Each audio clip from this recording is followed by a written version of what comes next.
I am interrupting your regularly scheduled meatloaf to tell you something that I usually save for the end of my video that I want to make sure everybody knows about, so I'm going to put it at the beginning as well. Please go to CHEFKENDAD.INFO for adult cooking classes and aprons and hats that can be personalized. For the small humans, if you want to have them take cooking classes with me, go to outschool.com. Look for Chef Kendad on outschool.com. If you want to find out what we're doing on outschool.com each week, go to CHEFKENDAD.INFO and you will find out what we do each week on outschool.com. If you want to have your small human take a free class on OutSchool, use the coupon code CHEFKENDAD20. CHEFKENDAD20. And they can take a free class with me or any free class on outschool.com. So please like, subscribe, do anything you can to follow me, leave a comment. Thank you. I now return you to your regularly scheduled meatloaf.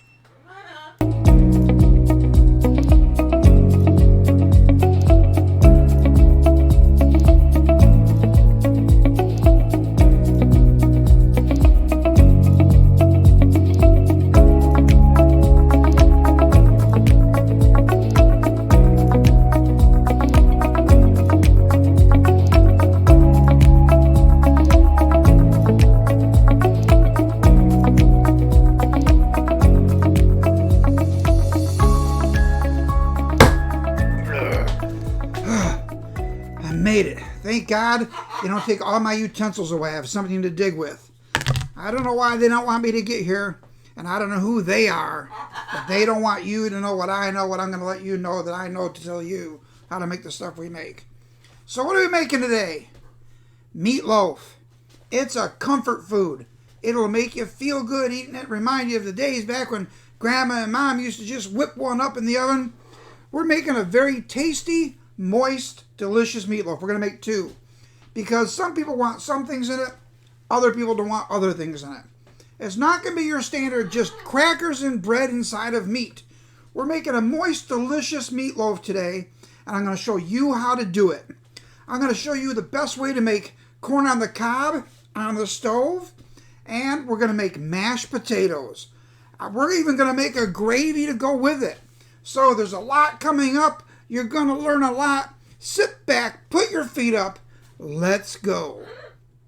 And here's the ingredients we're going to start with. Let's work our way around. Here's our corn. I'm going to show you the easiest way to shuck it and get it ready to be cleaned and put into the pot for cooking. Potatoes, we're starting with red potatoes. Carrots. Now there are different types of garlic you can use. You can use powdered garlic, clove garlic, and this is something they call jarlic. Go, breadcrumb, little bit of Worcestershire sauce, ketchup, and these are options if you want to add them. Banana pepper rings, onions, you're gonna need 2 large eggs, green pepper, pepper flakes. Not everything you make has to be made from scratch, cut open and sliced. There are a lot of items that you can get over the counter for when you're in a hurry. When you're making a meal and you don't have time to get the potatoes ready, using something like this is a good thing. It can be very good. They taste good, they're easy to make, so why not? So here we go. Let's get started. First, we're going to make the meatloaf. We're going to get that in the oven. While it's cooking, we're going to start our corn. We'll get our mashed potatoes going, and then we're going to make a homemade gravy. Now, I'm going to make it from scratch. You can buy it canned. It comes in a jar. You can just buy it that way and have the gravy ready like that. If you want rolls to go with it, it's up to you. Anything additional you want to add, you can add. To make our meatloaves today, we're going to use 2 bread pans. This is a pan that is used usually for the size of a loaf of bread. I have 2 of them. One I'll be using to make meatloaf with items. Another one with a special request without items. You'll see which without items we're going to use and not use as we go along. You can see there's no need to spray the inside of your pan or treat it. The best thing to do is line it with a piece of parchment paper. As I've said previously, we use Ebel's ground beef. It's the best we can find. It's a local market. If you can find a local market for yours, all the better. This is going to take 2 pounds. This is a 1 pounder you're looking at. We're going to start with 2 all together. Now we're going to cut carrots.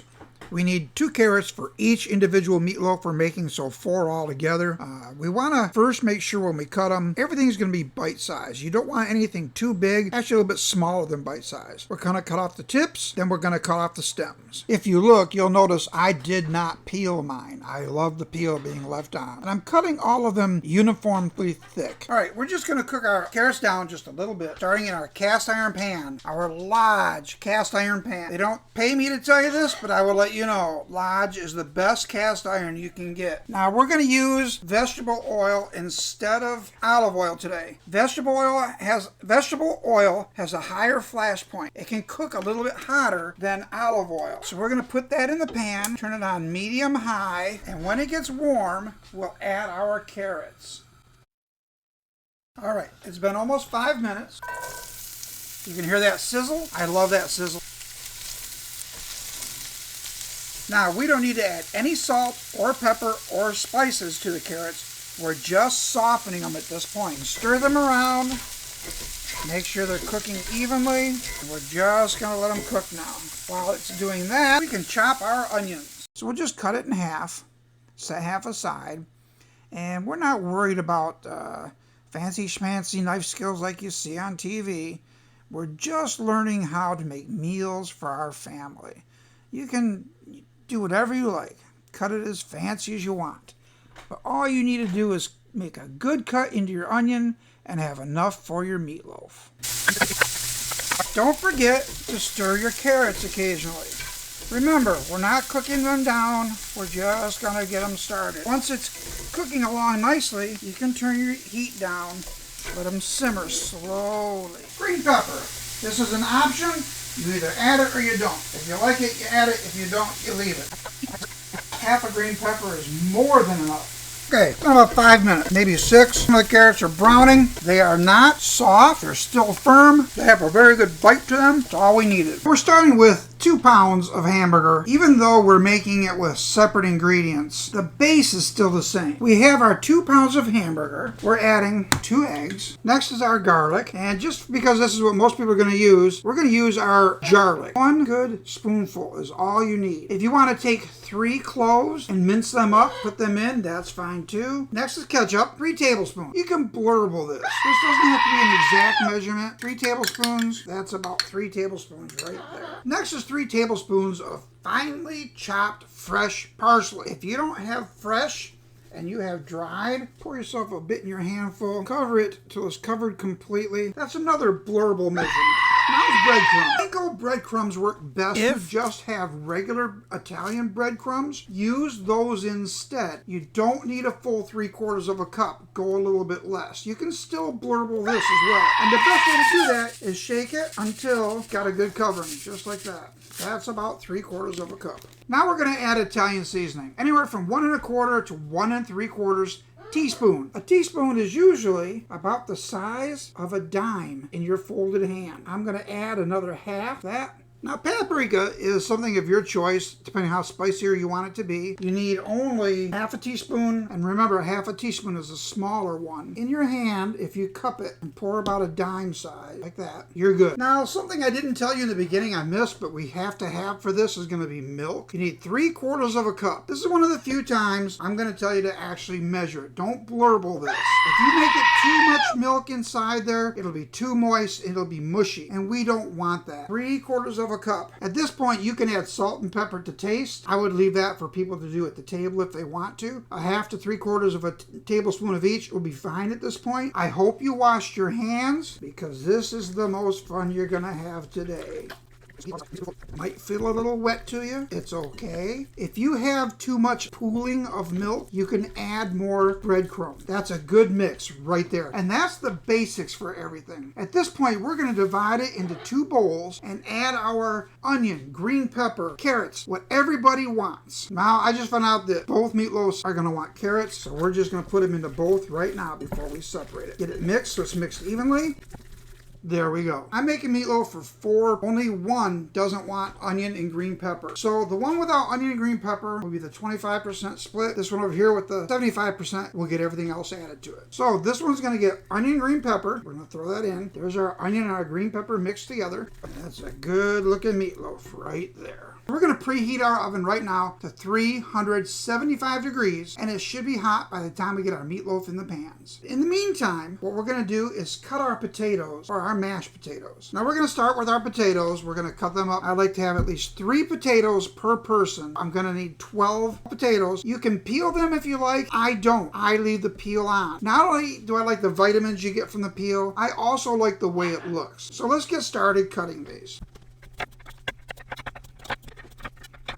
To be clear, we set the first timer for 20 minutes to check the progress of the small meatloaf. The second timer we set for 40 minutes was to tell us it's time to put the glazing on the big meatloaf. Remember, the little one did not want glaze. After we have glazed the second one, put it back in for 40 more minutes, at which point it should be done. And here were our results. The small one was finished perfectly in 40 minutes when we glazed the big one. The big one was done perfectly in 80 minutes. All right, we've got our pan on the stove. We got our lid on. Water about 2 inches above the potatoes. Turning it on high. And we're going to let those cook for about 9 minutes, and we'll start checking for how soft they are. Corn on the cob, favorite of ours in this family. You can just cut off the bottom like that, and then just unroll it. And you are done. Get as many of the hairs off as you can get. My brother used to take these, put them in a corn cob pipe, and smoke them. You'll understand when you meet him why he's like the way he is. All right, you can see I'm using my cast iron boiling pot. I'm going to be using that for cooking the corn on the cob. My thumb shows you how deep the water is. It only needs to be deep enough for all of your ears to fit in the water. All we're going to do is bring this to a boil. All right, now we're going to make a glaze for the top. Something you can add if you like. You don't have to make it, but it's a sweet ketchup-y glaze that we'll put on in the final few minutes of cooking. Start with 3/4 of a cup of ketchup, a tablespoon of garlic powder, 2 tablespoons of honey. We get ours naturally local. Now we can see our potatoes are boiling. We're going to let them boil for 9 minutes. Corn water is now boiling. All we're going to do, put in our corn.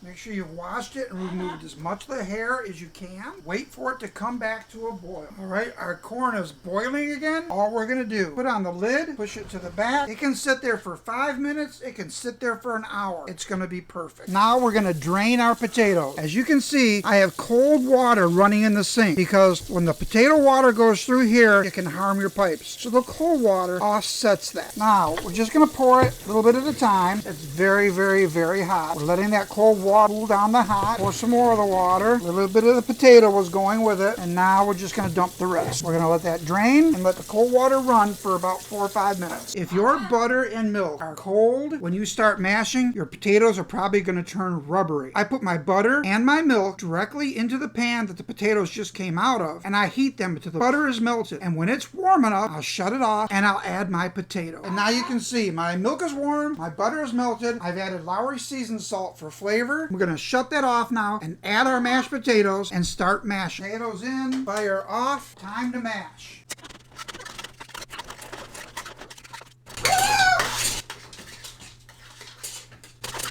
Lowry seasoned salt, butter, milk. They're going to be delicious. Lid on, let them stay hot. All right, one of the last things I'm going to be making today is a beef gravy. I've run out of prepackaged beef stock. I've also run out of any beef stock and base that I've made myself. Today, what I'm going to use is this beef base from Sysco. It's a really good, Imperial's a really good beef base. We're going to hit it with a shot of au jus base just to set it off a little bit. As you can see, our water is boiling. So I'm going to start with my Imperial beef base. Start with a generous spoon size. We're going to add a little bit of our au jus, about a half a spoonful. And once it boils, we're going to thicken it. And when it's all mixed, we're going to thicken it with a cornstarch slurry. It's a blurble of cornstarch. Using a fork, we're going to add cold water. It has to be cold water. Hot water will cause this to thicken into clumps and will not thicken your gravy. We have about as much cold water as we had cornstarch and stir it up. If it's very thick, you need to add a little more water. We just want the consistency of a little bit thicker than milk. And there we have it. Our gravy is boiling nicely. We can turn the heat down to low. We're going to taste it. I think that's perfect. And once it's boiling, using the same fork we made our slurry with, pour it in real real quick, the whole thing. Stir and watch it thicken. Instead of adding little bit by little bit and little bit by little bit. There we go. That's perfect. We're going to turn that off now and let that cool down. It'll start to thicken as it cools. There are both of them. The thick one with the glazing over the top. The thin one with just no glazing for one person. Gonna be delicious. So let's just cut a slice and see. It's moist, it's breaking apart, smells delicious. Take a bite. Oh my God, that is so good. When this sets, you'll be able to slice it as thick as you want, as thin as you want, after it cools a bit, and you can take each piece, and if you want it to be a little bit crispier, slice it, fry each side in a cast iron skillet for about 2 minutes per side. So that's it. We're gonna set it all up there, get a picture of everything, and start eating. And there we have it, folks. A meal fit for a king or a queen. There's our finished glazed meatloaf, our finished unglazed meatloaf, perfect corn on the cob, homemade beef gravy, mashed potatoes. The only thing left to do now is eat. So let's get started with that. Here we are the next morning. Who would have believed that any would be left over? This is all we have left of the larger meatloaf with the glaze, mashed potatoes, and gravy. We're going to show you how to heat it up and the proper way to heat up your gravy. You can see the gravy has a bit of a gelatin appearance to it, and that's from using the cornstarch slurry. But if we just put it in a pan and heat it slowly, it'll turn back into the gravy that we had last night. We're going to turn the heat on medium and stir it as needed. And here's our leftover glazed piece. You can see on the inside there's still onions and carrots, and it's still looking good inside there, the green pepper. We're going to cut about a 3/4 to a 1-inch piece, and then we might as well just divide the rest in half and have 3 good pieces out of it. It's solidified overnight in the refrigerator when it cooled down, so it'll make for really good 3 good solid pieces that we're going to be able to fry up and call breakfast. You can see our gravy is starting to bubble there in the middle, so we're going to turn the heat down now to medium low. We're going to take a taste. We're still going to let that heat a little bit longer, and then we'll turn it down to low once it's hot. In the meantime, we check our pan. It was preheated, but we're making it hot again. Now, once again, even on medium low, you can see that it's boiling up through. So it's hot enough now. We're going to turn this completely down to low. Let it just sit, and we'll still stir it occasionally. Now our gravy is back to perfect. In the meantime, I'm going to set our meatloaf right on the frying pan. You can hear that sizzle. There's enough moisture in the meat to get it to brown up and cook on its own. All right, it's been cooking for about 1.5 to 2 minutes. We're just going to flip it over. Look how beautifully brown that is. It's so moist, it's so glazed, it's so delicious. We cook the sides so it's will be good. We're going to stir our gravy just to keep it going. For our mashed potatoes, Chef Mike is going to do a good job. When I say Chef Mike, of course, I'm talking about the microwave. Highly underrated, highly underutilized. They will be perfect. I will do about 30 seconds, stir them, 30 to 45 more seconds, stir them, and they should be perfect. Okay, now it's time to take off the meatloaf. Let's check the other side. Looks beautiful. Looks beautiful. So we can turn off the heat now. Stir our gravy one more time. Turn off that heat. And here's our 2 plates ready to go. You can see the steam coming off the mashed potatoes. If you're bringing your mashed potatoes cold out of the refrigerator and putting them directly in a microwave, you need to probably go 2 minutes, 2 full minutes. And now to add the gravy. Beautiful. And that is what we here call breakfast. So nice. I did it twice. And there it is, folks. Meatloaf, mashed potatoes, gravy, corn on the cob. I know you're probably used to drier meatloaf. This is a delicious, moist, tasty dish your family will love. Let me know what you think. I'm going to keep my begging down a little bit this time. Please like and subscribe. I ask all the time for that, and I'm going to ask again on every video. Remember, this is Ken's Kitchen. This is where I live. Open Monday through Sunday, 24/7. Which is obvious, because I went to bed last night with this, woke up first thing again to get this on for breakfast. So, like, subscribe, comment, whatever else you have to do to follow me. Please go to CHEFKENDAD.INFO for hats, aprons, and I can personalize them. Go to CHEFKENDAD.INFO for information for what we'll be doing each week on Outschool.com. Go to Chef Ken Dad on Outschool.com. And that's it. That's all I'm going to ask you this time. So please like, please subscribe, please comment, please follow me. That will help me grow. Leave comments. Let me know how I'm doing. I appreciate it, guys. Thanks. Enjoy your meatloaf.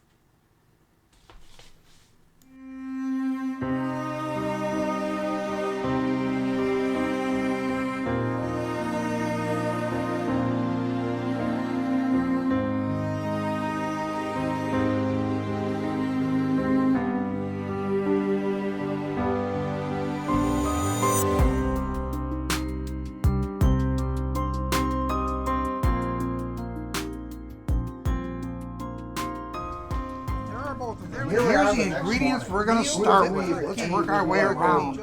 Here's our corn.